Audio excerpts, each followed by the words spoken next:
Three hellos to you all. Today is Friday the 13th of July and this is episode 14 of Permanently Moved.online, a podcast written, recorded and edited in 1 hour by me at the JMO.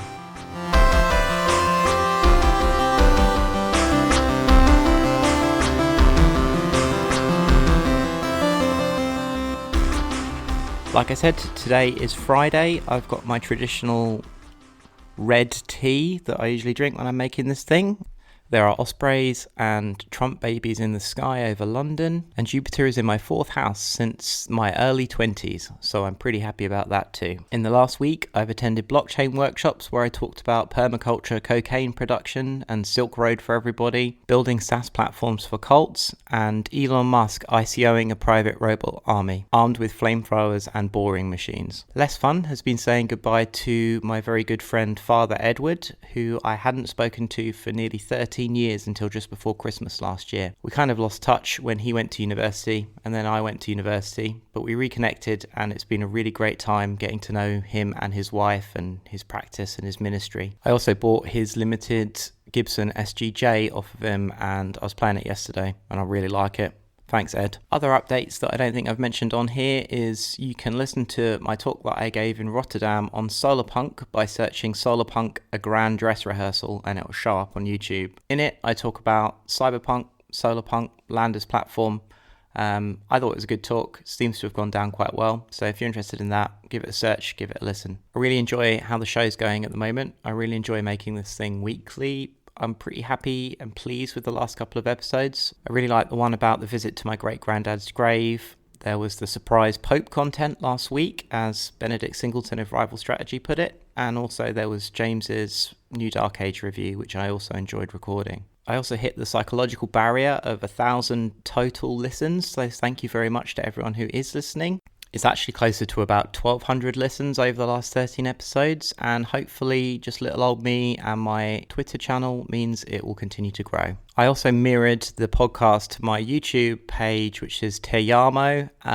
So if you aren't subscribed on either iTunes in your favourite podcatcher, you can also check it out over there by searching J Springett or at the JMO. I've got a couple of other things that I'm working on for this particular channel that I'm quite excited for. It might break my rule around writing it and recording it within 1 hour, but I'm definitely going to record and edit it within an hour, and they'll be coming out quite soon, so I'm looking forward to making those. What else is on the list of things to report? Let me think. I bought Scrivener, or I should say I finally bought Scrivener. I've won NaNoWriMo a couple of years in a row now, and I've never actually sort of pulled the trigger and bought the software. But I've been using it for a while now, and I've ported a lot of the writing that I've been doing this year into it. It's taken a while to get everything set up and learn the software because it's very different from kind of Google Docs. A big shout out to Alex Federa of farmervs.fox.blog for being my technical support and talking me through how you use it. I really like it. I like the way that you can chunk up the manuscript so you don't have an entire wall of text that you have to scroll through when you decide to work on a different section, which has been really helpful for some of the short fiction that I've been working on because it's allowed me to break it down into scenes and paragraphs and work on those scenes in isolation from one another and just really tighten everything up and pin everything down or expand it where I think, actually, this section could be a lot longer. And quite unexpectedly, one of the short stories that I wrote earlier this year that I thought was fairly self-contained has ballooned and another, 6,000 words has been added onto the end of it. I'm in one of those situations where I have absolutely no idea what's going to happen to the main character, but I'm just going to need to keep writing to find out what happens next. Speaking of writing, I want to recommend a book. I've just finished reading The Songlines by Bruce Chatwin. The book itself is from the early 70s but was first published in 1987, and it recounts his journeys across Australia with the Aboriginals learning about the songlines, which are the invisible pathways that crisscross Australia.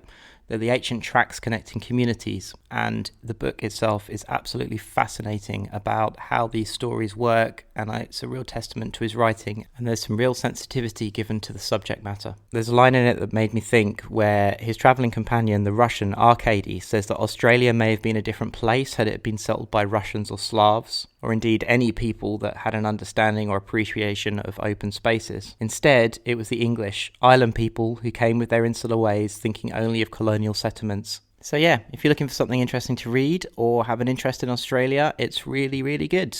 Highly recommend it. And that's about it for this week. If you're enjoying the podcast, please remember to like it or give it 5 stars in whatever source that you get it from.